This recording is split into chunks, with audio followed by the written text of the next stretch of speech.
Muy buenas tardes, doctora Valeria Pico. Somos el grupo número 2 del Paralelo B, conformado por Andrade Zaira, Bailón David, Parrales Vanessa, Rodríguez Ángela, Sánchez Liz, Santana Miguel y quien les habla, Gustavo Entriago. Nuestro tema es el uso de la ecografía como abordaje diagnóstico ante pacientes con nódulo tiroides. Para empezar, debemos de tener en cuenta qué es la glándula tiroides. La glándula tiroides básicamente es un órgano con forma de mariposa que está compuesto por lóbulos bulbosos, tanto derecho como izquierdo. Estos lóbulos se van a encontrar unidos entre sí por una línea media denominada istmo. Se ubica en la tráquea anterior, directamente debajo de la laringe, a nivel de lo que es la quinta vértebra cervical hasta la primera vértebra torácica. Debemos de destacar que la glándula tiroides secreta dos hormonas importantes, que es la tiroxina y la triiodotironina. Estas hormonas son responsables de la regulación del metabolismo. Además, hay que tener en cuenta que el yodo es el componente importante en la síntesis de esta regulación. Las principales funciones que tienen es que regula la tasa metabólica basal, desempeñan un papel esencial en el metabolismo del calcio, asimismo ayuda al desarrollo general y la función del sistema nervioso central en los niños, estimulan el crecimiento somático y psíquico. De igual manera, estimulan la frecuencia cardíaca y la contracción. Ayudan en las deposiciones de calcio y fosfato en los huesos y disminuyen el nivel de calcio en sangre. Ahora viene lo interesante. Ahora vamos a hablar de lo que es nódulo tiroideo. ¿Qué es un nódulo tiroideo? Un nódulo tiroideo es una lesión discreta dentro de la glándula tiroides que se caracteriza por eh, ser distinta dentro de lo que es parénquima tiroides, en lo que son estudios de imagen. Básicamente son patologías muy frecuentes que ocurren en el 50% de los casos en personas mayores a 50 años y tienen un amplio aspecto. ¿Por qué? Porque van desde lo que son lesiones benignas hasta lesiones malignas. Entre lo que es las lesiones benignas representan el 90% de los casos de nódulos tiroides son benignos. Entre ellos destacan el adenoma folicular, nódulo coloideo, el quiste tiroideo simple. También tenemos la tiroiditis linfocítica, que es la Hashimoto, también la tiroiditis granulomatosa, que es la de Kervin. Pero hay un porcentaje que representa un alto grado de malignidad, es decir, son de tipo neoplásico. Este es de aproximadamente entre el 5 al 10% y son los nódulos malignos. Principalmente tenemos el carcinoma papilar, el carcinoma folicular, el carcinoma de células de Kuller y el medular y el anaplásico. Es importante mencionar que los nódulos tienen diferentes composiciones, entre ellas pueden ser sólidas, pueden ser quísticas, pueden ser mixtas. De acuerdo a la composición sólida, es que estos nódulos están compuestos por tiroide o célula o acumulación de la hormona tiroide.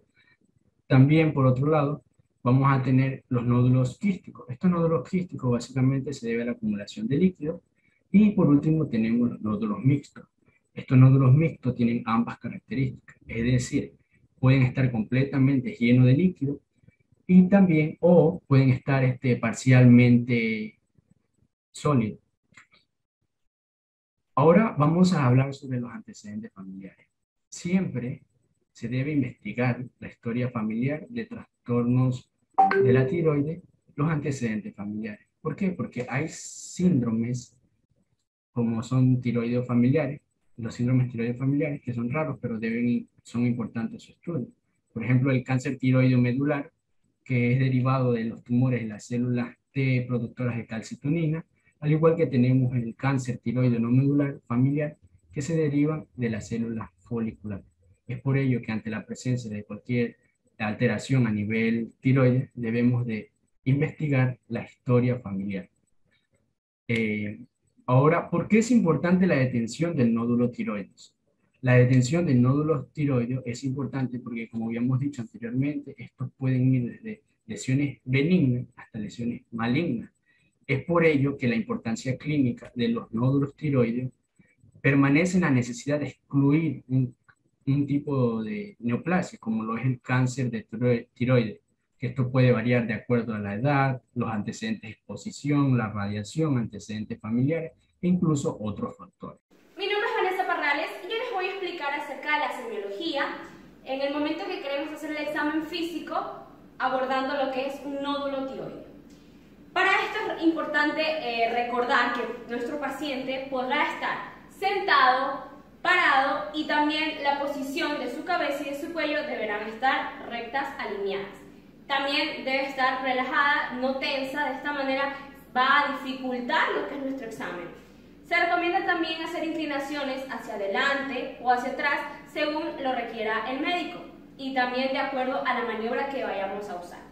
Hablando de maniobras, también cabe mencionar que utilizaremos lo que son las técnicas de inspección, palpación y auscultación. Sin embargo, esta no es tan recomendada en los textos, ya que va a depender también del diagnóstico, de las sospechas que tenga el paciente y bueno, también de los antecedentes del mismo. Para esto es importante también recordar un poco la anatomía y bueno, gracias a que se ha hablado ya anteriormente acerca de la glándula tiroides, recordamos que por encima de esta vamos a encontrar lo que es el cartílago cricoides y el tiroides.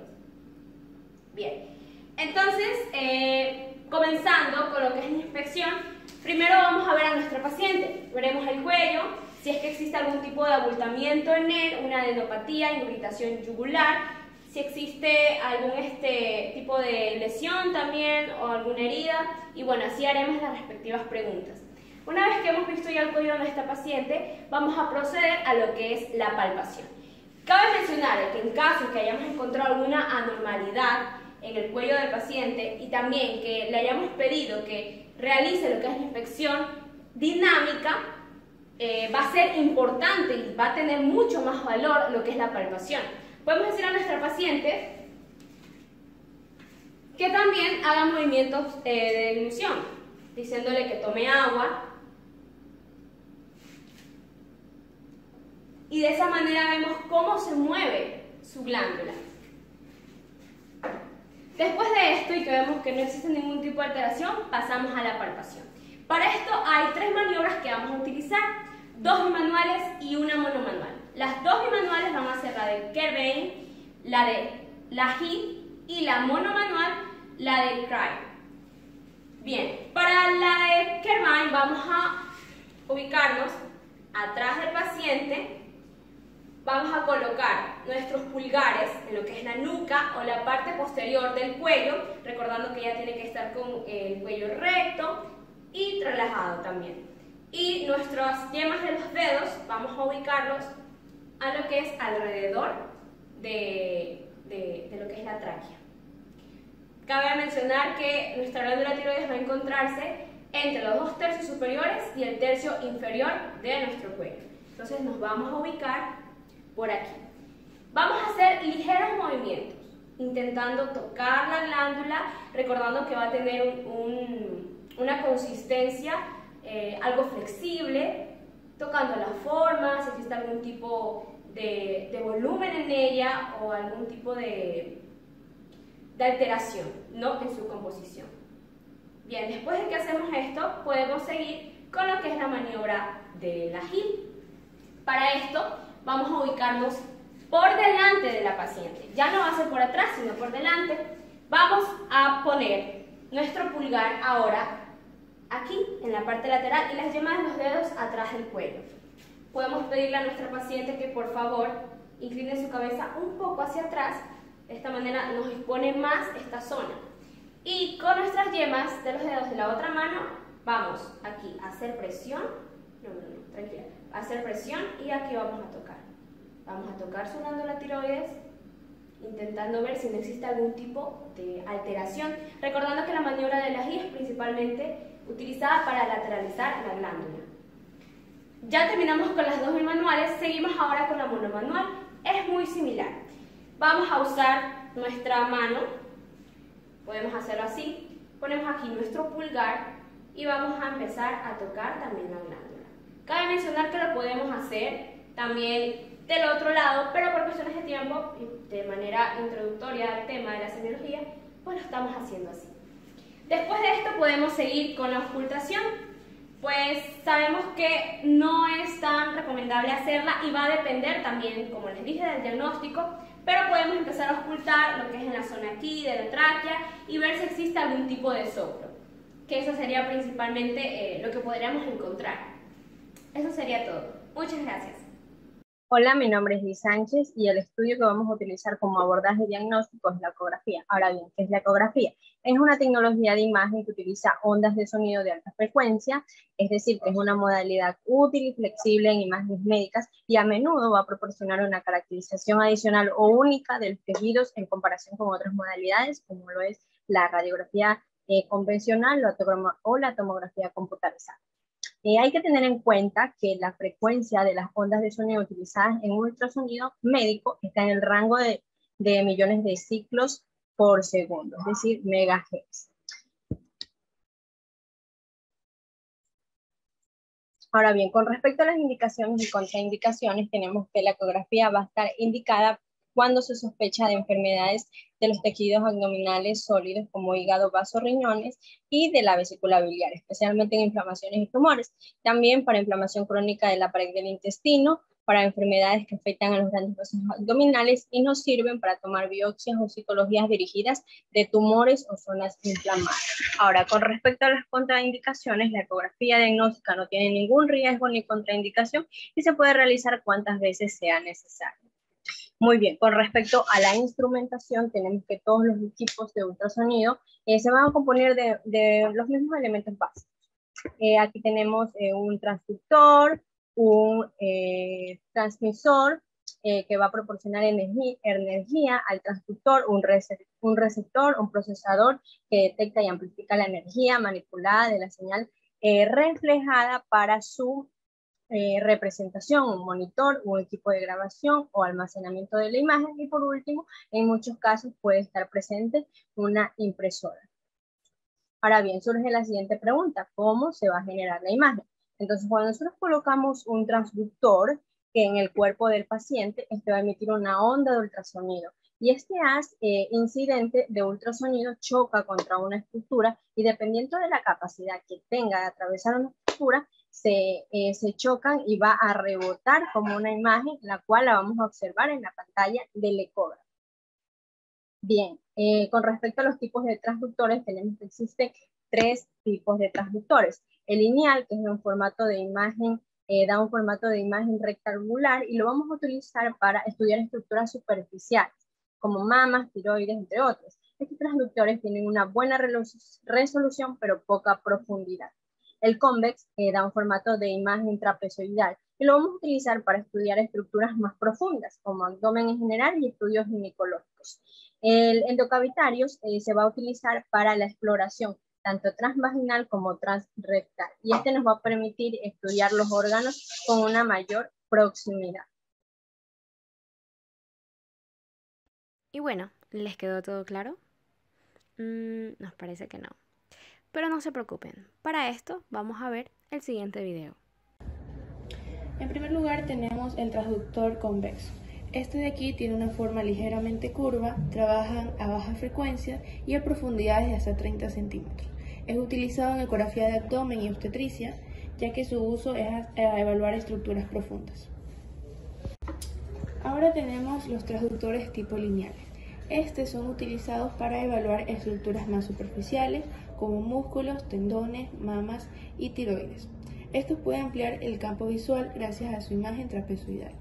Utilizan frecuencias altas de hasta 18 MHz. Ahora tenemos los transductores endocavitarios. Estos pueden ser lineales o convexos, ya que por su morfología van a ser utilizados en estudios intrarrectales, intravaginales o intraesofágicos. Estos emplean frecuencias de entre 5 a 7.5 MHz. Bien, con respecto a la terminología, vamos a tener a la ecogenicidad en una escala de grises. Tenemos como primero a las imágenes anecogénicas, anecoico-anecogénicas. Este de aquí es totalmente negro y significa que el ultrasonido atraviesa fácilmente. Por ejemplo, el líquido biliar, amniótico, orina, sangre, líquido cefalorraquídeo o la orina. Bien, tenemos la imagen hipoecoica. Estas van a generar pocos ecos o de baja intensidad. Mientras más sólida sea la estructura, va a ser gris. Por ejemplo, órganos parenquimatosos o grasas. Ahora, tenemos a las imágenes hiperecoicas o ecogénicas. Esta significa que las ondas de ultrasonido muy difícil atravesar la estructura. Por ejemplo, el aire, que le va a costar muchísimo, el calcio y la sangre. Aquí tenemos que tener en cuenta que el aire y el gas es el enemigo del líquido. Bien, ahora, con respecto a las imágenes isocogénicas, estas aquí las vamos a utilizar para comparar. Es decir, cuando una estructura presenta la misma ecogenicidad que otra. Por ejemplo, en el parénquima de Pax. Bien, aquí tenemos unas imágenes. Aquí tenemos el líquido cefalorraquídeo con aspecto anecoico, es decir, totalmente negro. Acá observamos una imagen del carcinoma del páncreas, imagen hipoecogénica en la cabeza del páncreas. Acá vamos a observar una imagen hiperecogénica en el interior de la vesícula biliar. Y por último vamos a observar a los testículos en su aspecto ecogénico normal, es decir, isoecogénico. Bien, con respecto a los artefactos de ultrasonido, tenemos al refuerzo acústico posterior. Este se va a producir cuando el haz de ultrasonido atraviesa fácilmente el líquido, pero luego se va a chocar contra algo sólido y va a producir una sombra blanca como la que observamos aquí en la imagen. Bien, esta sombra se va a dar por detrás de las estructuras que contienen el líquido. También tenemos lo que es la sombra acústica posterior, que son zonas sin ecos que aparecen detrás de las estructuras que reflejan en todos los ultrasonidos. La imagen ecográfica muestra una zona oscura detrás de la estructura hiperecogénica. El calcio va a producir una sombra acústica posterior negra, es una sombra negra, a diferencia de la reverberancia, que esta va a producir una sombra blanca. Y cuando la reverberancia aparece de forma lineal en trayecto corto, se le va a denominar cola de cometa. Por último, tenemos a la imagen de espejo. Esta es una interfase muy ecogénica que se encuentra en una imagen curva, tan ecogénica como está generando, como que genera una sombra posterior. Y este tipo de artefacto se da en la ecografía abdominal cuando la base del pulmón derecho actúa como un espejo del hígado. Gracias. Ahora vamos a hablar sobre el uso del Doppler color en la ecografía tiroides. Bien, en la evaluación de la tiroides, el Doppler es una técnica cualitativa en la cual a menudo vamos a informar sobre la vascularización. Vamos a definir si esta está ausente, si está normal, si está aumentada y cómo es su distribución. Si es con un flujo central, si es con un flujo periférico y cómo se encuentran estos vasos, o incluso si son ambas características. Es por ello que el Doppler, tanto en los nódulos benignos como en los malignos, pueden tener en su interior vasos sanguíneos, pero cuando estos están asociados con otros patrones de malignidad, van a ayudar a tomar la decisión de que si se debe o no funcionar el nódulo. Es por ello que el uso del Doppler debe usarse no como un método de diagnóstico individualizado, sino como un signo de sospecha que agrega valor a otros signos ecográficos. Cuando nos encontramos con una ausencia de vascularización, debemos de descartar ciertas lesiones quísticas que se presentan en áreas sólidas internas y que por lo general corresponden a coágulos, eritritos u otros tipos de nódulos. Cuando encontramos una presencia de vascularización, vamos a evaluar cómo está la localización de este flujo. En el caso de que sea un flujo central, este va a agregar sospecha a un nódulo que ya tenga un signo de hipoecogenicidad, como en el caso del carcinoma papilar. Es por ello que el Doppler es útil en la vascularización de las porciones sólidas intraquísticas y nos ayuda a sospechar en caso del carcinoma papilar quístico.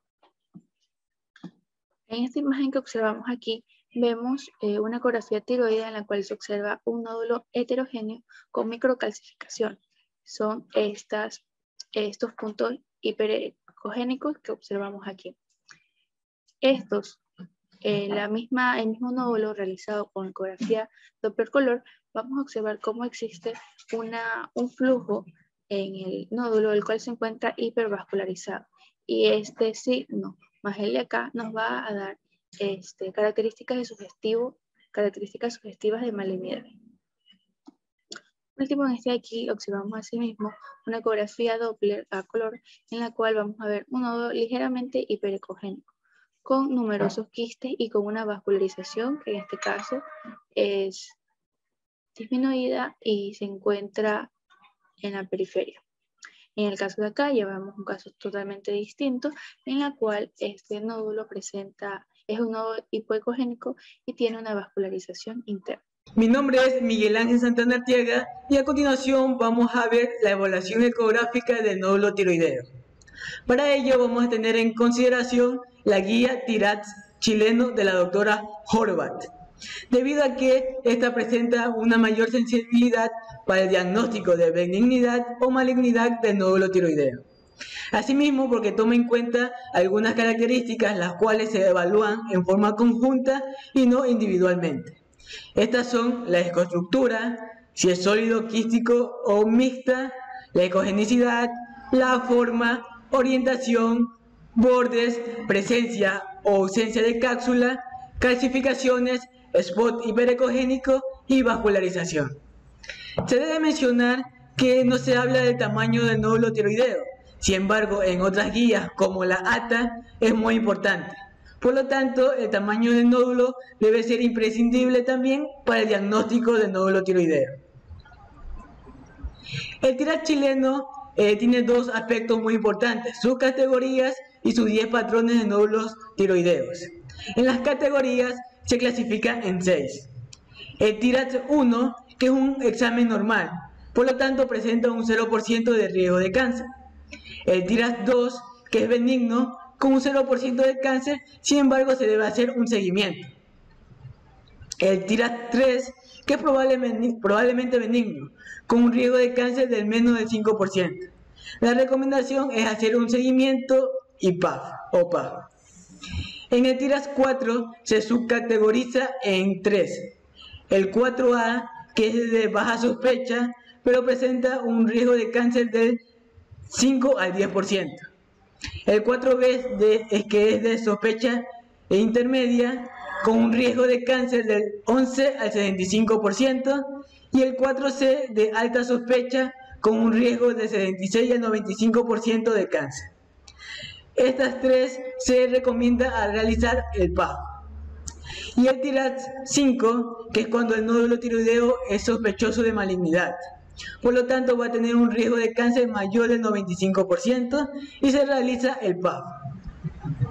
Y en el TIRADS 6 es cuando el nódulo tiroideo es confirmado mediante PAF como neoplasia maligna, 100% cáncer.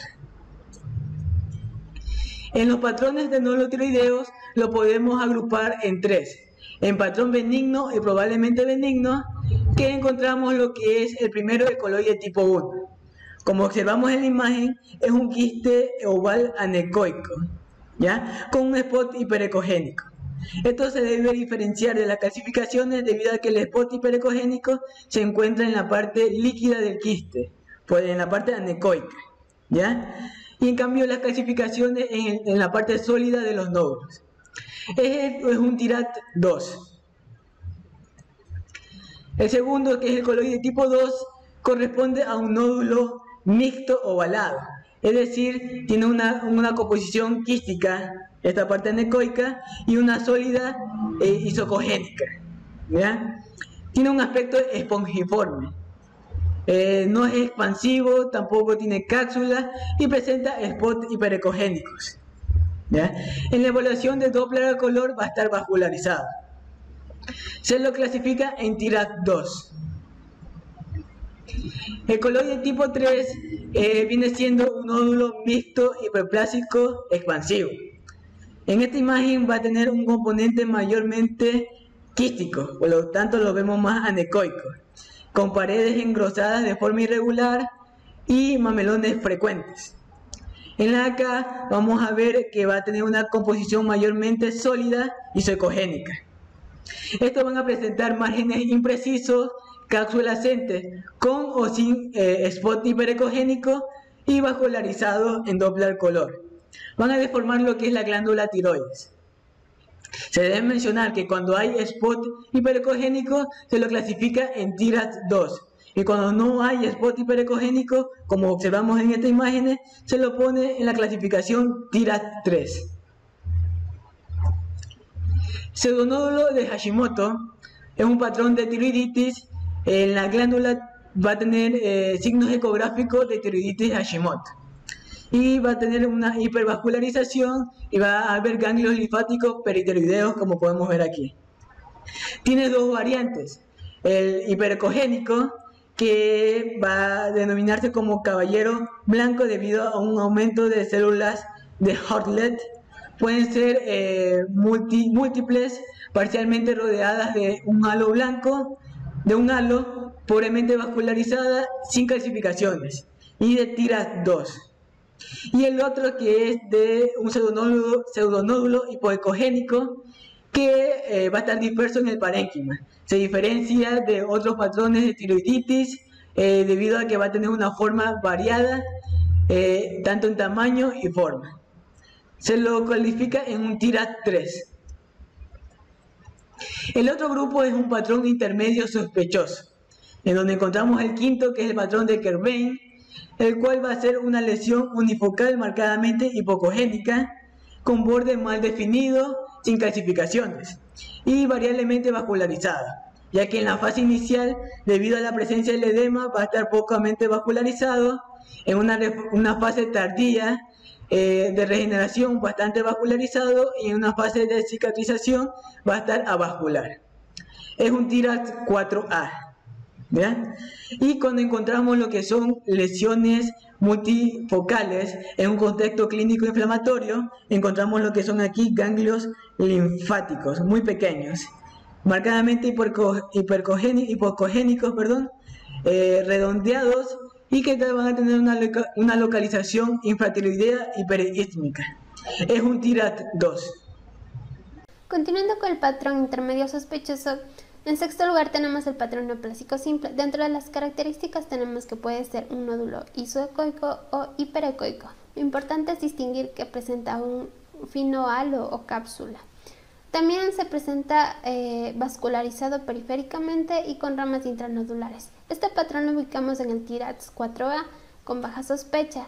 Debido a que presenta un riesgo de cáncer del 5 al 10%, se realiza una biopsia. En séptimo lugar tenemos el patrón neoplásico sospechoso. Dentro de las características tenemos que es un nódulo sólido, ya puede ser isoecoico, hipoecoico o hiperecoico. Lo importante es distinguir que está encapsulado. Su cápsula se presenta gruesa, con un grosor irregular. Se presenta hipervascularizado, presenta microcalcificaciones o calcificaciones gruesas. También presenta una estructura homogénea, sólida, y presenta áreas hipoecocoicas e hiperecocoicas, lo que le da un aspecto de mosaico. Este patrón se ubica en el TIRAD 4B como sospecha intermedia. El riesgo de cáncer es del 11 al 65%, por lo que se realiza una biopsia. Dentro de los patrones de malignidad tenemos en octavo lugar el patrón maligno tipo A, cuya característica pues es un nódulo sólido hipocogénico de forma irregular, que se presenta más alto que ancho. Presenta pues ciertas microcalcificaciones o calcificaciones gruesas, como podemos observar aquí, y también presenta vasos penetrantes. Este patrón lo ubicamos en el TIRAD 4B y en el TIRAD 4C. En el TIRAD 4B con sospecha intermedia, con riesgo de cáncer del 11 al 65%, por lo que se realiza una biopsia. Y en el TIRAD 4C, cuando hay presencia de microcalcificaciones y vasos penetrantes con alta sospecha, dado que presenta un riesgo de cáncer del 66 al 95%, y se realiza también una biopsia.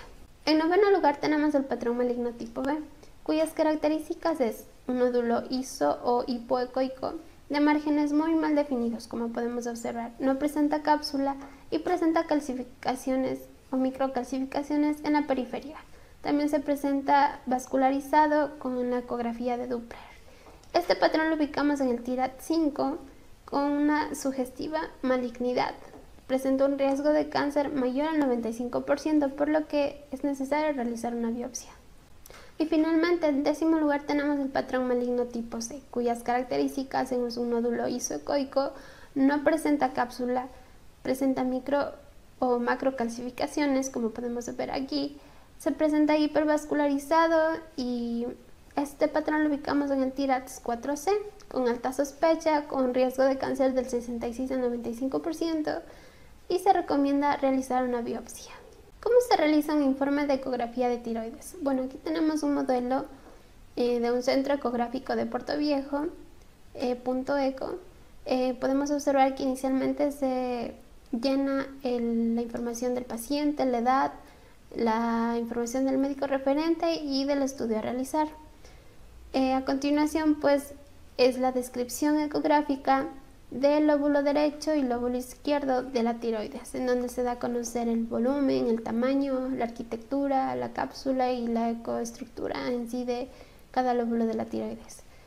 De manera general también se menciona si existe alteraciones de flujo vascular, si existe alteraciones del istmo tiroideo, si existe adenopatías cervicales o si existen masas cervicales. Y finalmente se informa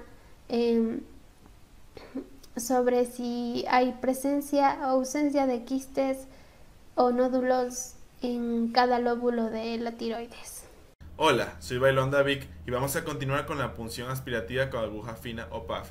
Este es un procedimiento mínimamente invasivo, de poco costo y de baja probabilidad de desarrollar complicaciones, permitiendo al examinador valorar la benignidad o malignidad de un nódulo tiroideo por medio de estudio citológico, teniendo este proceder una sensibilidad de 65 a 100% y una especificidad que oscila entre el 70 al 100%, o en su realización solamente se les da en aquellos pacientes que cumplen ciertos parámetros, tales como todo aquel individuo que presenta un TIRAX de 3, 4, 5 y 6, donde el TIRAX 3 solamente se le ejecuta si se presenta un crecimiento anómalo y progresivo del nódulo tiroideo o antecedentes familiares asociados a malignidad.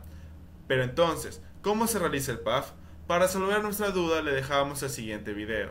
Inicialmente al paciente se le colocará crema con anestesia que será aplicada en la región cervical anterior por 5 minutos antes del procedimiento. Esta crema adormecerá la piel que se encuentra por encima de la glándula tiroides. El paciente estará en posición de decúbito supino sobre la cama con su cuello en extensión, mientras un médico, ya sea endocrinólogo o radiólogo experto en ecografía, examina su cuello para localizar el o los nódulos tiroideos.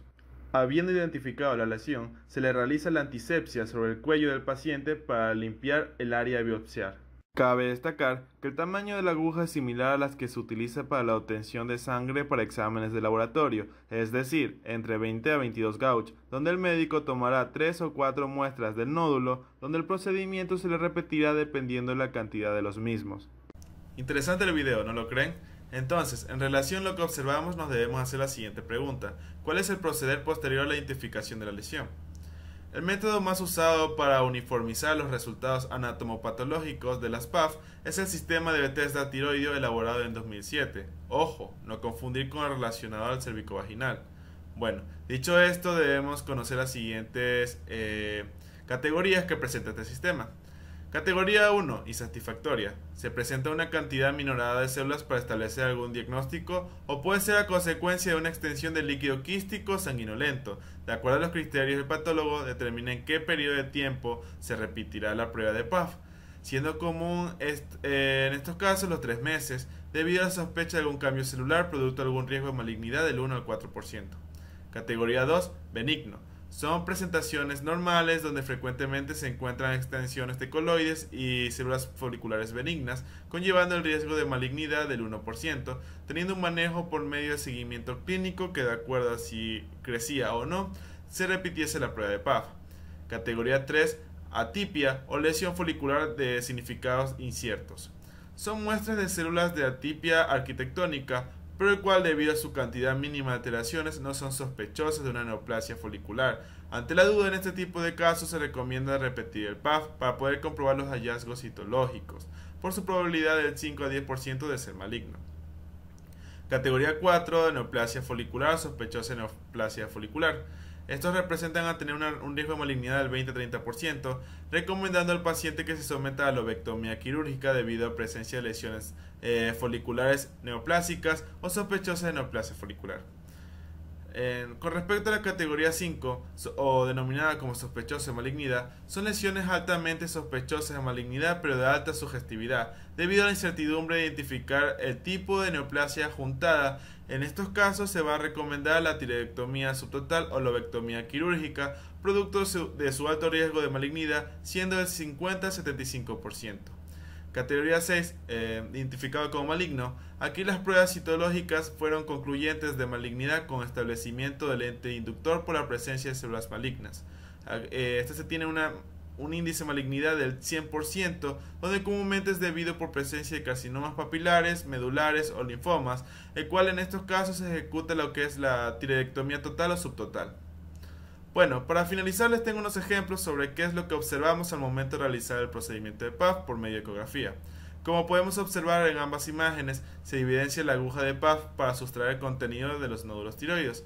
En la primera imagen podemos observar un nódulo tiroide de características mixtas, que se encuentra bien delimitado de márgenes imprecisos de cápsula ausente con tamaño superior a los 5 milímetros, siendo hipoecogénico, refiriéndose al tipo de coloide 3 por su carácter expansivo y evidencias notables ya explicadas, siendo conformante corresponde a la clasificación de los Thyrax 3.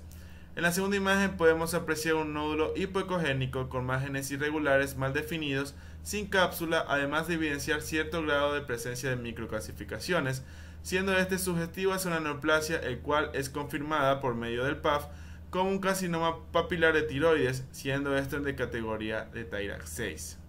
Bueno, estas fueron nuestras bibliografías empleadas para el desarrollo de nuestra exposición. Esperemos que les haya gustado nuestras intervenciones. Muchas gracias.